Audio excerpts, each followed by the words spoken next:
The sirens came late, slicing through the thin mountain air like a warning that arrived too late to matter.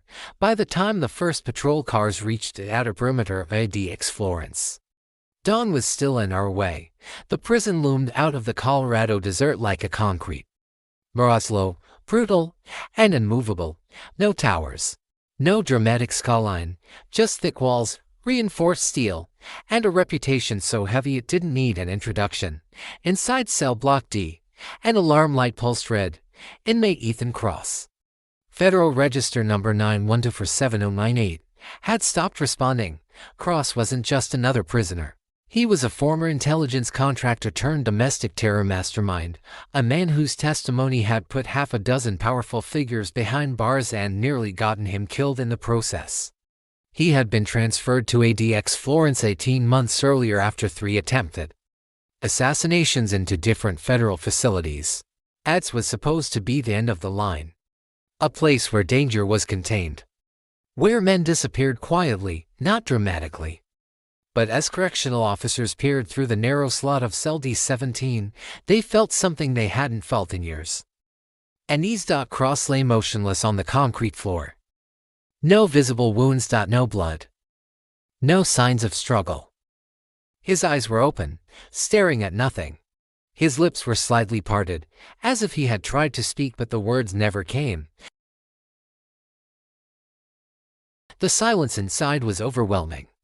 Detective Laura Mendel arrived 6 hours later, escorted through 3 separate security checkpoints, each more intimidating than the last. She had investigated cartel executions, prison riots, and high-profile political assassinations.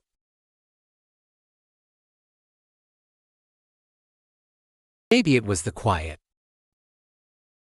Or maybe it was the knowledge that every man inside these walls had been deemed too dangerous for anywhere else on Earth.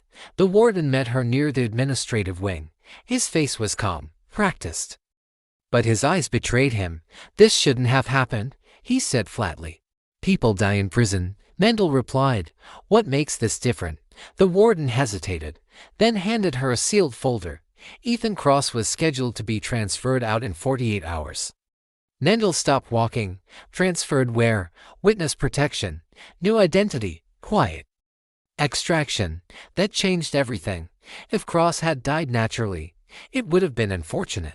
If he had been killed, it meant something far worse. Someone inside ADX Florence had wanted him silenced. The autopsy room inside the facility was small, clinical, and cold. The medical examiner, Dr. Raj Patel, didn't waste time. No trauma, no toxins in the blood, no signs of poisoning, Patel said. But his brain shows severe hypoxic stress. Meaning, Mendel asked. Meaning his body was deprived of oxygen. Slowly, Mendel frowned. He wasn't strangled. No, Patel agreed. It's almost as if his autonomic nervous system shut down. From what? Patel glanced at the glass wall separating them from the corridor. That's the question. ADX Florence was built to eliminate variables. Cells were soundproof. Meals were delivered through slots. Inmates spent 23 hours a day alone. No physical contact. No shared air circulation between cells, which meant Cross shouldn't have been able to interact with anyone.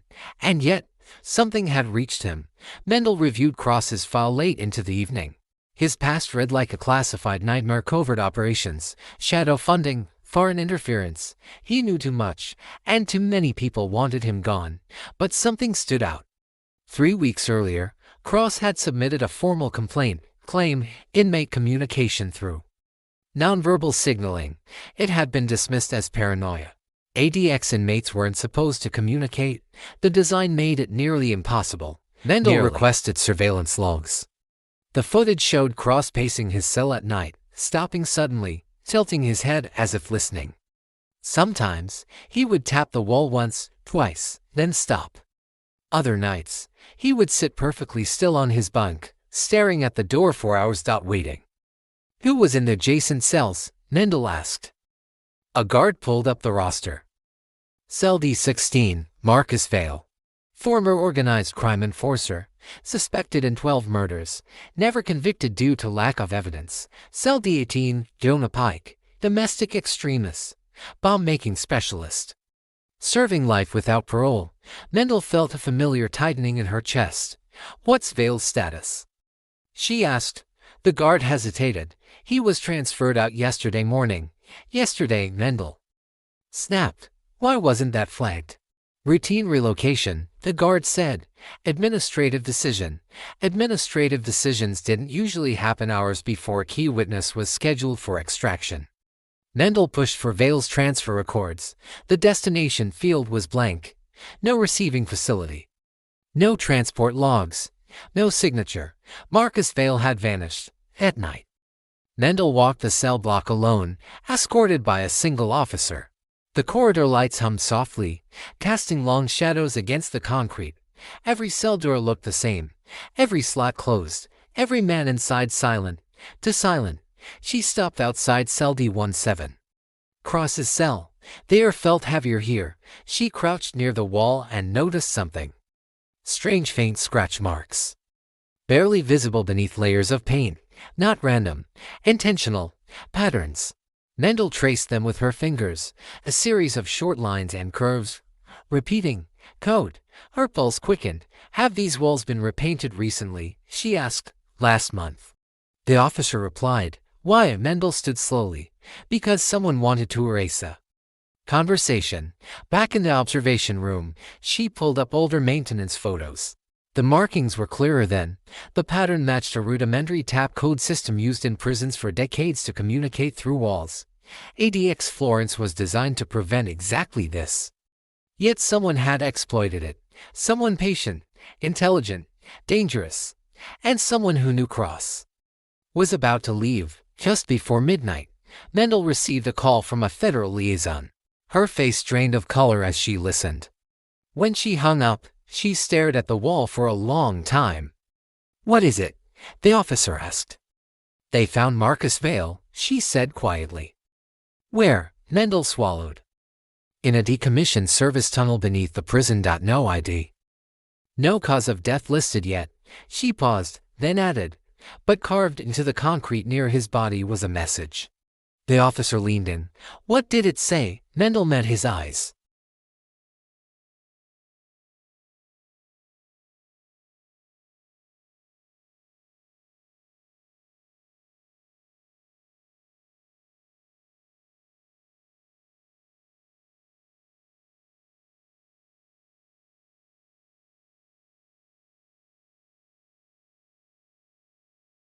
The sealed sublevel hadn't been opened in over a decade.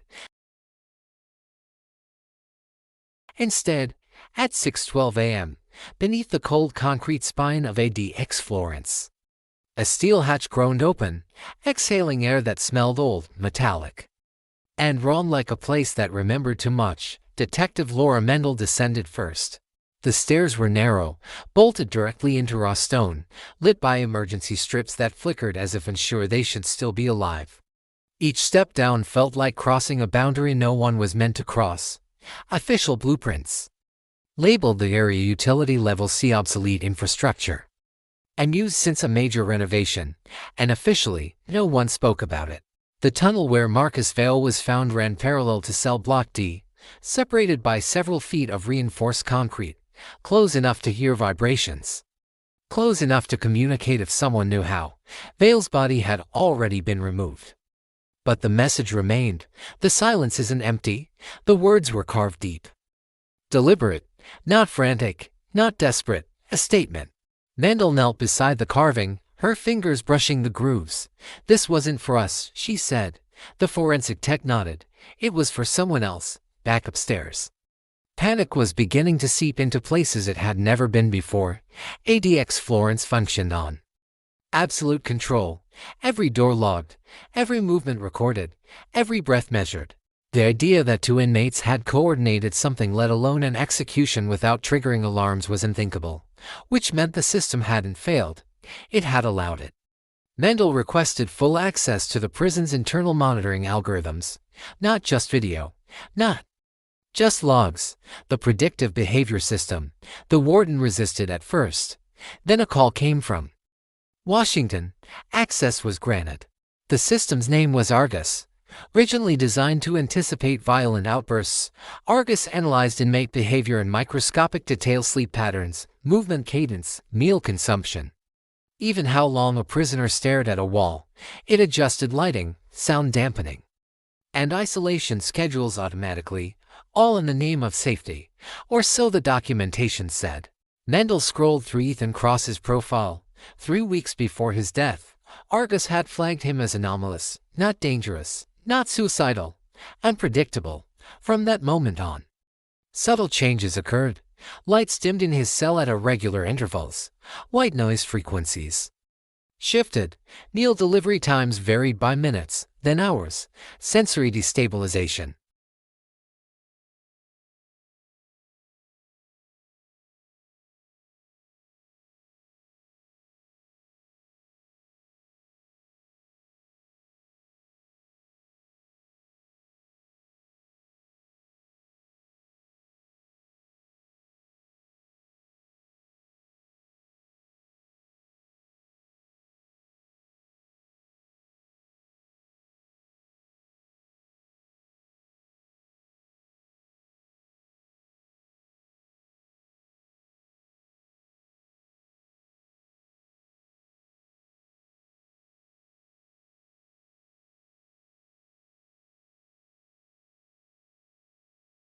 And whoever it was, they weren't doing it from outside the prison. They were already inside. Inmate Jonah Pike was removed from his cell at 3:48. An official reason: medical evaluation.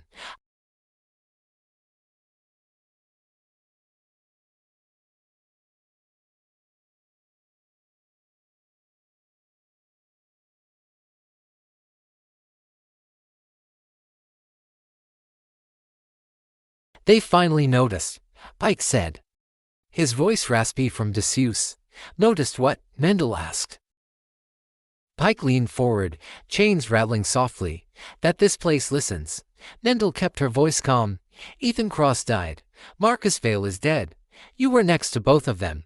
Pike nodded. We were neighbors. You communicated. Yes, that's impossible. Pike smiled wider. That's what makes it beautiful. He explained it slowly, savoring each word. Not tapping, not scratching, breathing. ADX Florence was sealed tight, but air pressure equalized between cells through micro vents buried deep in the concrete. Inmates weren't supposed to notice, but Pike had. By altering his breathing, short bursts, long pauses, he created vibrations Argus interpreted as distress signals. The system responded by adjusting Cross's environment. Pike learned the pattern. Taught Vale. Together, they found a way to speak through the machine. Argus became their courier. Cross was going to talk, Pike said casually. Not to the people you think.